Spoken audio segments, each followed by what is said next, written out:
Ya kutokana na ile plani aliyokuwa amenipa tajiri, nilikuwa niko tayari kufanya naye kazi, lakini mkataba alikuwa bado hajanipatia. Kwa hiyo mimi sikuwa na plani kabisa ya kuchomoka leo wala kesho, ila mkataba alikuwa bado hajanipa.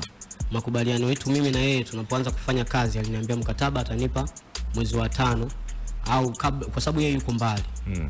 Aliniambia kwa sababu niko mbali, naomba nikutambulishe, hatuna muda utoshi, inabidi uondoke, mkataba nitakupa utakapokuja Kenya, au kama mimi nitakuja nitakupa mkataba. Lakini nyimbo zangu 5, nyimbo 5 za kwako za kukutambulisha zitauploadiwa kwenye YouTube channel ya lebo. Hapo wewe mwezi wa 5 ukiwa tayari umeshapata mkataba, nyimbo tutaupload, tutaachia album ndio itaanza kupanda kwenye nanili channel yako ya YouTube. Kwa hiyo usijali, kila kitu kitakuwa kinaenda fresh. Kwa baada hapo mwezi wa 5 ulipofika, alitambulisha msanii mpya ambaye ni msichana ule, amempa jina la Chocolate. Pipi Jojo?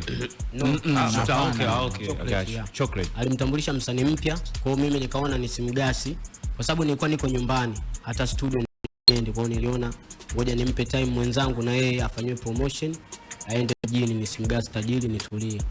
Lakini mwezi wa 5 huo tajiri alikuja kupandisha posti kwamba ana msanii mpya amemsaini ambaye ndo huyo, na anampa picha kamili ya lebo, lakini pia ana msanii mwingine ambaye anamsupport tu yeye, ahusiani na lebo.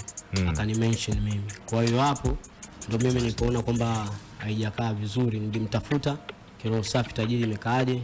Akaniambia niendelee na kazi. Nikamwambia hapana tajiri, mimi naomba unipatie mkataba ili niwe na amani, kwa sababu hiyo posti umeposti imenikata, nisiwe muongo.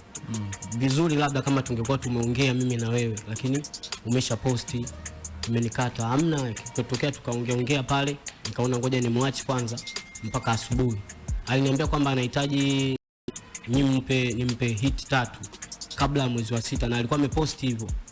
Ameandika kwamba Touch nahitaji hit 3 na msanii kwenye ile post. Kwa akaniambia anahitaji nipatie hit 3 na nimwambie nataka kufanya kazi na nani au mengine niachane nayo. Kwa mimi nilisema ngoja nimwache, kwa sababu nilikuwa naona kama nikiendelea atapanic na nini. Nikamwambia